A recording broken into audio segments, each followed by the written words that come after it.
आज हम एक बहुत ही छोटी सी कविता की दुनिया में उतरने वाले हैं। हाँ, एक ऐसी कविता जिसमें जिंदगी का आप कह सकते हैं पूरा फलसफा ही छिपा है। बिल्कुल। हमारे पास सरोजनी नायडू की मशहूर कविता इंडियन वीवर्स यानी भारतीय बुनकर का एक बेहतरीन विश्लेषण है। और यही इसकी सबसे बड़ी खूबी है। हम्म। मतलब देखिए, 3 पैराग्राफ, 3 सवाल और 3 जवाब, और इन्हीं में छुपा है जन्म, जीवन और मृत्यु का पूरा चक्र। बिल्कुल, ये कविता सिर्फ शब्दों का खेल नहीं है, बल्कि एक गहरा चिंतन है। सही कहा। इसमें बुनकर सिर्फ कारीगर नहीं है, वे तो जैसे समय के धागों से हमारी किस्मत बुन रहे हैं। वाह।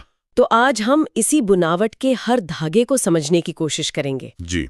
चलिए, इस खूबसूरत कविता की परतों को खोलते हैं और देखते हैं कि ये भारतीय बुनकर हमें जिंदगी के बारे में क्या सिखाते हैं। जरूर। तो सबसे पहले कवयित्री सरोजनी नायडू की बात करते हैं। उन्हें भारत कोकिला या नाइटिंगेल ऑफ मॉडर्न इंडिया का खिताब दिया गया था। हाँ। ये सिर्फ एक उपाधि नहीं थी, इसके पीछे एक खास वजह थी, है ना? जी, और वजह ये नहीं थी कि उनकी आवाज बहुत सुरीली थी, वजह थी उनकी कलम में छिपा संगीत। अच्छा। उनकी कविताएं इतनी लयबद्ध होती हैं कि आप उन्हें पढ़ते नहीं, गुनगुनाने लगते हैं। जैसे कोई गीत हो। बिल्कुल। और इंडियन वीवर्स इसका सबसे सटीक उदाहरण है। इसकी बनावट देखिए, हर पैराग्राफ में एक ABB राइम स्कीम है। हाँ, मैंने ध्यान दिया। जैसे पहली 4 लाइनों में डे के साथ गे और वाइल्ड के साथ चाइल्ड आता है। सही। ये एक बहुत ही सरल गीत जैसी धुन पैदा करता है जो इसे यादगार बना देता है। ये तो बहुत दिलचस्प है।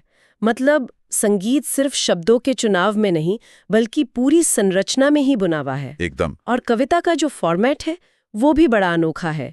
एक सवाल जवाब का सिलसिला। हाँ, कवियत्री बुनकरों से पूछती हैं और बुनकर जवाब देते हैं। और ये हमें सीधे कहानी के दिल में ले जाता है। सही कहा। ये सवाल जवाब का तरीका एक ड्रामा जैसा माहौल बनाता है। ऐसा लगता है कि हम कवियत्री के साथ ही बुनकरों के पास खड़े हैं और उनसे सवाल पूछ रहे हैं। जी, और उनके जवाबों से जिंदगी के राज खुलते जा रहे हैं।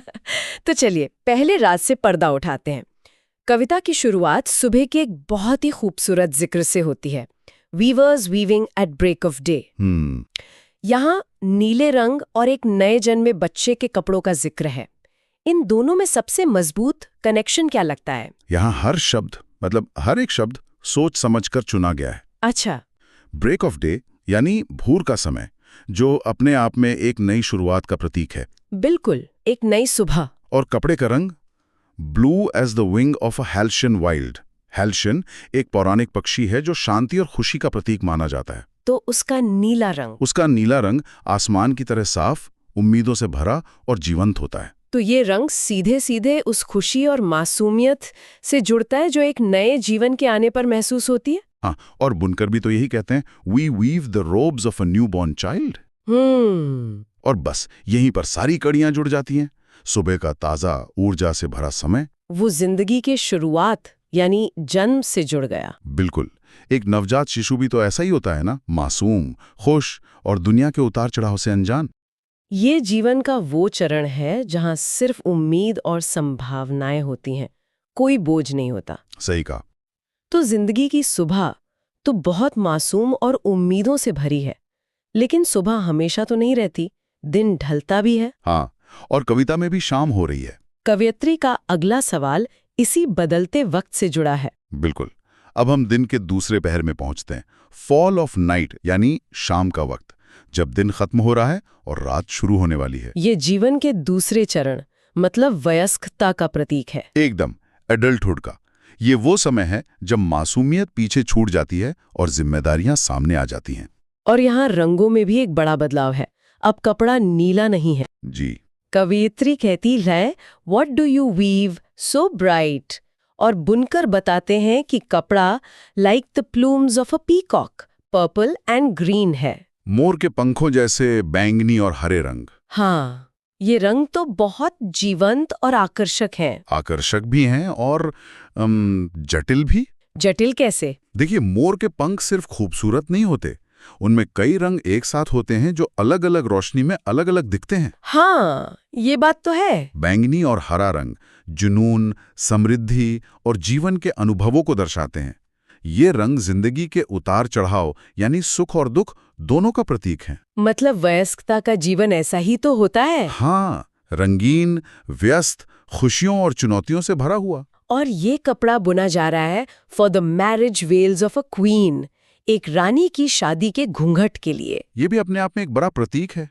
शादी वयस्क जीवन का एक बहुत महत्वपूर्ण पड़ाव जो है। हाँ, और ये भी दिलचस्प है कि इसे घूंघट या वेल कहा गया है। शादी एक खुशी का मौका है, लेकिन घूंघट में एक तरह का रहस्य और भविष्य की अनिश्चितता भी छिपी होती है। बिल्कुल, ये वयस्क जीवन की उसी जटिलता को दिखाता है जिसकी हम बात कर रहे थे। यहाँ खुशी भी है, जिम्मेदारी भी है और आने वाले कल को लेकर एक अनजानापन भी है। वाह, मतलब सुबह की सादगी और सरलता अब शाम की रंगीन जटिलता में बदल गई है। और जब मैं कविता का आखिरी हिस्सा पढ़ती हूँ तो माहौल एक बार फिर पूरी तरह बदल जाता है। मूनलाइट चिल यानी ठंडी चांदनी रात। बिल्कुल, इस शब्द से ही एक उदासी और खामोशी महसूस होने लगती है। आपने बिल्कुल सही पकड़ा। यहाँ का माहौल गंभीर और शांत है, सोलम एंड स्टिल। बुनकरों की चहल पहल खत्म हो चुकी है। हाँ, अब वो बहुत खामोशी से अपना काम कर रहे हैं। रात का ये समय जीवन के अंतिम चरण यानी मृत्यु का प्रतीक है। और यहाँ की ठंडक वो जीवन की ऊष्मा के खत्म हो जाने का संकेत है। सही। और इस बार जब कवियत्री पूछती हैं कि वे क्या बुन रहे हैं, तो कपड़े का रंग सब कुछ बयां कर देता है। White as a feather and white as a cloud, सफेद रंग। जी, सफेद। पंख और बादल से इसकी तुलना का क्या मतलब निकाला जाए? ये तुलना बहुत गहरी है। पंख और बादल दोनों हल्के होते हैं, लेकिन उनमें कोई भावना, कोई इमोशन नहीं होता। अच्छा, तो ये भावहीन अवस्था को दर्शाता है। हाँ, मृत्यु के बाद इंसान भावनाओं से परे हो जाता है।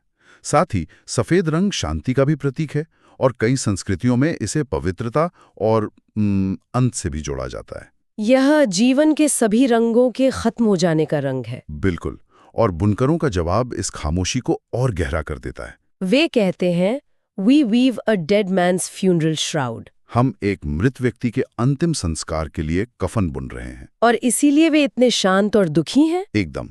रात का सन्नाटा, बुनकरों का गंभीर चेहरा और कपड़े का रंगहीन होना, ये सब मिलकर जीवन के अंतिम सत्य, मृत्यु को दर्शाते हैं। हाँ, तो इस तरह नायडू ने दिन के 3 पहरों के जरिए जीवन के 3 चरणों का एक पूरा चक्र हमारे सामने रख दिया है। ये तो कविता का सीधा साधा मतलब हुआ, जो अपने आप में बहुत खूबसूरत है।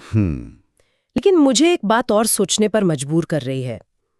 इन तीनों ही चरणों में जन्म की खुशी, शादी का उत्सव और मृत्यु का शोक, हाँ, बुनकर हमेशा मौजूद हैं, लेकिन वे इन भावनाओं से पूरी तरह अलग हैं।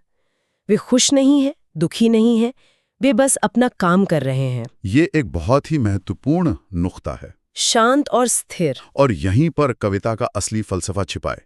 ये बुनकर सिर्फ बुनकर नहीं है। तो फिर वो क्या हैं? वे एक बड़ी शक्ति का प्रतीक हैं। आप उन्हें नियति कह सकते हैं, समय कह सकते हैं या प्रकृति कह सकते हैं। एक ऐसी शक्ति जो इंसानी भावनाओं से परे है। बिल्कुल। जन्म होता है तो वो उसके लिए कपड़ा बुनती है, शादी होती है तो उसके लिए भी, और जब मृत्यु आती है तो भी वो अपना काम करती रहती है। उसे हमारे सुख दुख से कोई फर्क नहीं पड़ता। कोई फर्क नहीं पड़ता।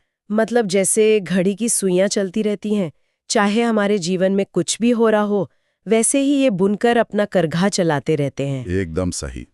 ये विचार तो कविता को एक अलग ही स्तर पर ले जाता है। वे जीवन के सबसे भावनात्मक क्षणों के रचयिता हैं, लेकिन खुद उन भावनाओं से अछूते हैं। एकदम। वो एक तरह से मूक दर्शक हैं जो सृष्टि के इस चक्र को बिना किसी दखल के चलाते रहते हैं।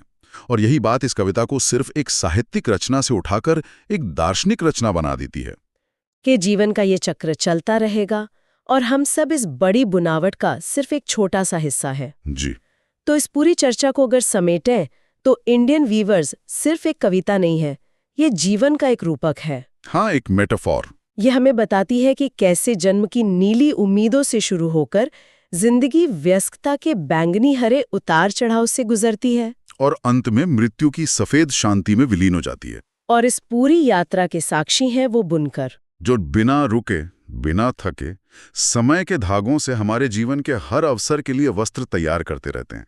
ये कविता हमें अपनी जिंदगी को एक बड़ी तस्वीर में देखने का नजरिया देती है। सही कहा। और इसी के साथ हम अपने श्रोताओं के लिए एक विचार छोड़ जाते हैं। इस कविता में बुनकर एक बाहरी शक्ति की तरह है जो हमारे लिए कपड़े बुन रहे हैं। लेकिन अगर हम खुद को अपनी जिंदगी का बुनकर माने तो ये सोचने वाली बात है कि हम अपने अनुभवों, अपने फैसलों और अपनी भावनाओं के धागों से अपनी कहानी की कैसी बुनाई कर रहे हैं। बहुत गहरा सवाल है। और जब हमारी बुनावट पूरी होगी तो हमारा बुना हुआ कपड़ा दुनिया को कौन सी कहानी सुनाएगा।